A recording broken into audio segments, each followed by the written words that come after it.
به نماز صبح و شبت سلام و به نور در و سبت سلام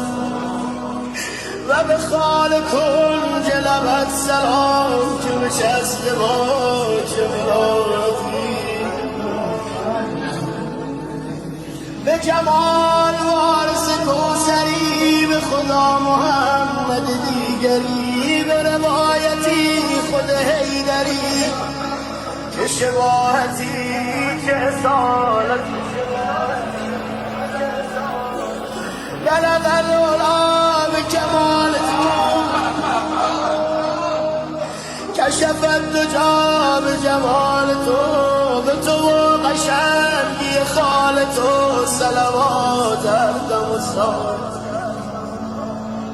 شده خورد و چشم تو از ازل یکی از شراب و یکی اصل نظرت چی کرده در این غزل که چون این گرفته برابطی زد اگر کسی در خانت دل باز کرده بهانت همه جا گرفته نشانت